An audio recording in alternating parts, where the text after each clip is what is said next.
Hi my dear friends, welcome to job updates in Telugu YouTube channel. Friends, మనకి హైదరాబాద్లో ఉన్నటువంటి Bharat electronics లిమిటెడ్లో junior assistant, technician మరియు engineering assistant ఉద్యోగాల కోసం నోటిఫికేషన్ అనేది రిలీజ్ చేయడం జరిగింది. అయితే ఈ ఉద్యోగాలకు తెలంగాణకు సంబంధించిన క్యాండిడేట్స్ మాత్రమే అప్లికేషన్ అనేది పెట్టుకోవాల్సి ఉంటుంది. తెలంగాణ రాష్ట్రానికి సంబంధించినటువంటి మేల్ అండ్ ఫిమేల్ క్యాండిడేట్స్ ఇద్దరు కూడా ఈ జాబ్స్కి అప్లై చేసుకోవచ్చు.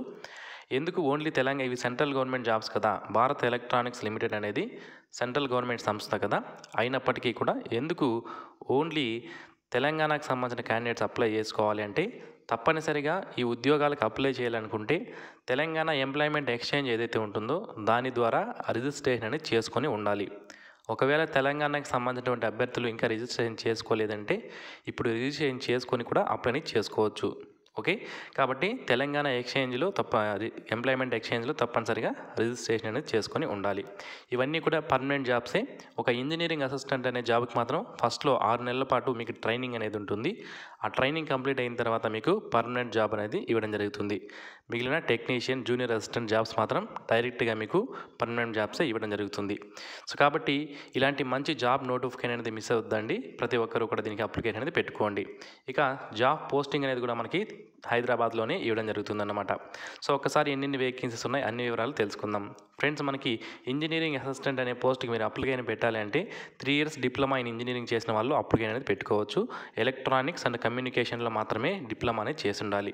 మొత్తం 12 వేకెన్సీస్ ఉన్నాయి. క్యాస్ట్ వైజ్గా ఎన్ని వేకెన్సీస్ ఉన్నాయనేది మనకి ఇక్కడ క్లియర్గా ఇచ్చారు.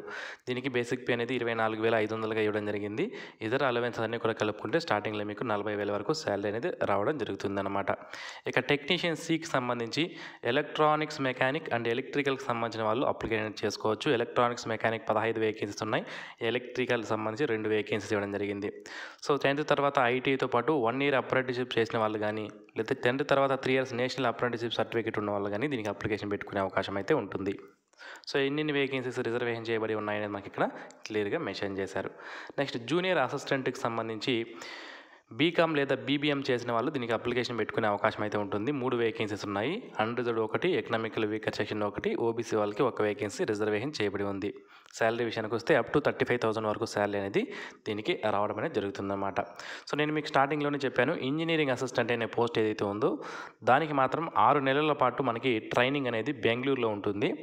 వన్స్ మీకు ట్రైనింగ్లో కూడా 24,000 పర్ మంత్ శాలరీ అనేది ఇస్తారు. 6 నెలల పాటు ప్రతి నెల 24,000 రూపాయల శాలరీ అనేది మీకు ట్రైనింగ్లో ఇవ్వడం జరుగుతుంది. దాని తర్వాత గ్రేడేషన్ టెస్ట్ అని పెట్టి మీకు జాబ్ అనేది రెగ్యులర్ చేయడం అనేది జరుగుతుందన్నమాట. సో మిగిలిన 2 పోస్టులు ఏవైతే ఉన్నాయో, టెక్నీషియన్ కానివ్వండి, జూనియర్ అసిస్టెంట్, డైరెక్ట్గా ఒకేసారి పర్మనెంట్గా తీసుకోవడం అనేది జరుగుతుంది. దీనికి ఎటువంటి ట్రైనింగ్ ఉండదు. ఇక ఎలిజిబిలిటీ క్రైటీరియా విషయానికి వస్తే మనకి ఇండియన్ సిటిజన్స్ ఎవరైతే ఉన్నారో వాళ్ళందరూ కూడా దీనికి అప్లికేషన్ అనేది పెట్టుకోవచ్చు.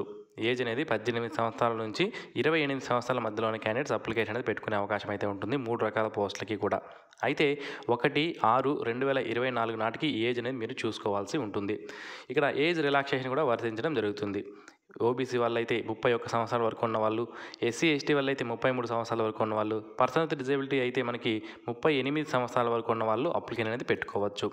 ఇక ఎడ్యుకేషనల్ క్వాలిఫికేషన్ సంబంధించిన వివరాలు అయితే నేను మీకు ఆల్రెడీ చెప్పాను. ఎక్స్పీరియన్స్ అనేది ఏమీ అవసరం లేదు, జస్ట్ మనకి నీల్ ఎక్స్పీరియన్స్ అని ఇవ్వడం జరిగిందంటే ఎటువంటి ఎక్స్పీరియన్స్ లేకపోయినా ఈ పోస్టులకు మీరు అప్లికేషన్ పెట్టుకునే అవకాశం అయితే ఉంటుంది. అయితే మీ యొక్క క్వాలిఫికేషన్లో తప్పనిసరిగా మీకు పర్సంటేజ్ ఆఫ్ మార్క్స్ అనేవి ఈ విధంగా ఉండాలి. ప్రతి పోస్ట్ కూడా engineering assistant, technician, junior assistant 3 రకాల పోస్టులకి కూడా జనరల్, ఎకనామికలీ వీకర్ సెక్షన్ మరియు ఓబీసీ వాళ్ళకి 60% మార్క్స్ అనేవి వచ్చి ఉండాలి, లేదా అంతకన్నా ఎక్కువ వచ్చి ఉండాలి. SC ST person disability candidates అయితే 50% మార్క్స్ అనేది వచ్చి ఉండాలన్నమాట మీ క్వాలిఫికేషన్లో. ఇవి తప్పనిసరిగా ఉండాలి.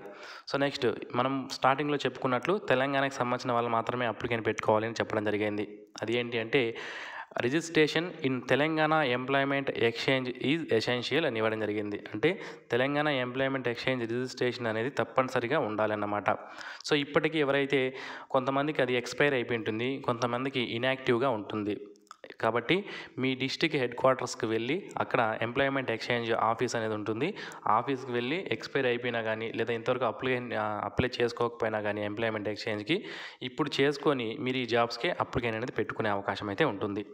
ఇక సెలక్షన్ ప్రొసీజర్ అనేది ఏ విధంగా ఉంటుంది అంటే, మనకి సెలక్షన్ ప్రొసీజర్ అనేది ఎగ్జామినేషన్ ద్వారా రిటన్ టెస్ట్ ద్వారా కండక్ట్ చేస్తారు. ఇందులో మనకి ఏం సబ్జెక్ట్స్ ఉంటాయనేది మనం ఇప్పుడు చూద్దాం. ఫ్రెండ్స్ ఫస్ట్ పార్ట్ 1 వచ్చి మనకి జనరల్ అవేర్నెస్ ఉంటుంది. దీని నుండి 50 క్వశ్చన్లు వస్తాయి.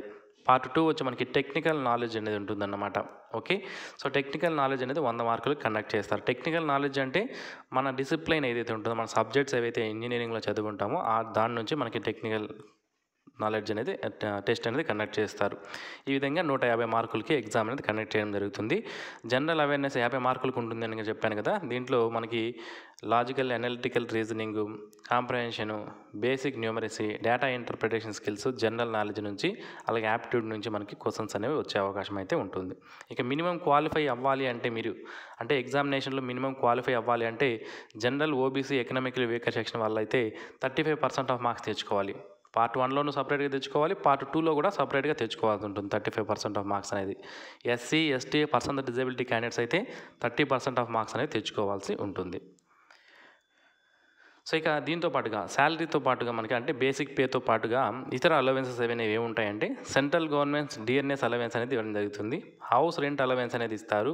దీంతో పాటుగా 30% యాన్యువల్ బేసిక్ పేలో మనకి పర్ఫెక్ట్స్ అనేవి ఉంటాయి.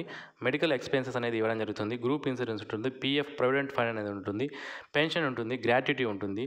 ఇలా కంపెనీకి సంబంధించినటువంటి బెల్ సంస్థకు సంబంధించినటువంటి అన్నీ కూడా మీకు వర్తించడం అనేది జరుగుతుందన్నమాట. ఇక అప్లికెంట్ ఫీజు విషయానికి వస్తే general, OBC, economical weaker section సంబంధించిన క్యాండిడేట్స్ 250 రూపాయల అప్లికెంట్ ఫీజుతో పాటుగా 18% జిఎస్టీ అనేది కూడా పే చేయాల్సి ఉంటుందన్నమాట. మిగిలిన candidates SC, ST, person with disability, ex servicemen క్యాండిడేట్స్కి ఫీజు నుంచి ఎగ్జామ్షన్ అనేది ఉంటుంది. వీళ్ళు ఎటువంటి ఫీజు పే చేయాల్సిన అవసరం అనేది లేదు. ఇక ఈ జాబ్స్కి ఎవరైతే అప్లికెంట్ పెట్టాలి అనుకుంటున్నారో మీరు ఆన్లైన్లో ఇక్కడ ఇచ్చేటటువంటి లింక్ ఏదైతే ఉందో ఈ లింక్ ద్వారా అప్లికెంట్ ఫీజు అనేది పే చేయాల్సి ఉంటుంది. దీన్ని ఎస్బీఐ కలెక్ట్ ద్వారా ఫీజు అనేది మీరు పే చేయాల్సి ఉంటుందన్నమాట. సో ఫీజు పే చేసే విధానం మనకి ఇక్కడ చూసుకున్నట్లయితే ఫస్ట్ మీరు ఈ లింక్ పైన క్లిక్ చేసిన తర్వాత మీకు స్టేట్ బ్యాంక్ కలెక్ట్ అనే ఆప్షన్ అనేది చూపించడం జరుగుతుంది. దానిపైన క్లిక్ చేసి ప్రొసీడ్ అయ్యి ఆల్ ఇండియా ఇన్స్టిట్యూషన్స్లోకి వెళ్ళి కార్పొరేషన్ లేదా ఇన్స్టిట్యూషన్స్ ఆల్ ఇండియా అని పెట్టి ఇక్కడ పబ్లిక్ సెక్టార్ యూనిట్స్లో భారత్ ఎలక్ట్రానిక్స్ లిమిటెడ్ అనేది సెలెక్ట్ చేసుకొని non executive recruitment BEL Hyderabad unit అనే ఆప్షన్ అనేది అక్కడ రావడం జరుగుతుంది. దాన్ని సెలెక్ట్ చేసుకొని మీ యొక్క ఫీజు అనేది మీరు పే చేయాల్సి ఉంటుందన్నమాట. ఓకే. ఫీజు పే చేసిన తర్వాత ఇక్కడ ఇచ్చినటువంటి ఇంకొక లింక్ ఏదైతే ఉందో ఇది మీరు ఆన్లైన్లో అప్లై చేసుకోవాలి. ఆన్లైన్లో అప్లై చేయాలంటే ఇక్కడ ఇచ్చినటువంటి లింక్ ఏదైతే ఉందో దీనిపైన క్లిక్ చేసి మీరు అప్లికేషన్స్ అనేవి చేసుకోవాల్సి ఉంటుంది. ఇక్కడ కొన్ని జనరల్ ఇన్స్ట్రక్షన్స్ అనేవి ఇవ్వడం జరిగింది. సో వీటిని బిఫోర్ మీరు నోటిఫికేషన్కి అప్లై చేసే ముందు వీటన్నిటిని కూడా క్లియర్గా చదువుకోండి. ఓకే.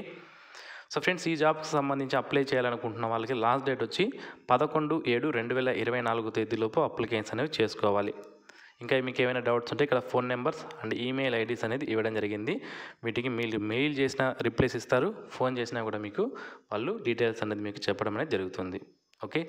సో ఇది ఫ్రెండ్స్ ఇక్కడ మనకి చూడండి valid employment registration card in employment exchange of Telangana state. The employment exchange registration should be valid and active as an 11/7/2027 నాటికి యాక్టివేషన్లో ఉండాలి అని మాకు ఇక్కడ ఇవ్వడం జరిగింది. కాబట్టి ఇప్పుడు కొత్తగా చేసుకున్నా కూడా ఏం ప్రాబ్లం లేదు. ఎవరికైనా ఈ ఎంప్లాయ్మెంట్ ఎక్స్చేంజ్ రిజిస్ట్రేషన్ చేసుకోకుండా ఉంటే ఇప్పుడు చేసుకొని కూడా మీరు ఈ జాబ్స్కి అప్లికేషన్ అనేది పెట్టుకునే అవకాశం అయితే ఉంటుంది. సో లాస్ట్ డేట్ వచ్చి 11/7/2024 కాబట్టి ఆలోపు మీ యొక్క అప్లికేషన్ అనేది చేసుకోండి. సో ఈ వీడియో మీ ఫ్రెండ్స్కి ఎవరికైనా యూస్ఫుల్ అవుతుందంటే తప్పనిసరిగా వాళ్ళకి షేర్ చేయండి. ఈ వీడియో మీకు నచ్చినట్లయితే లైక్ చేయండి. Thanks for watching this video. Have a nice day friends.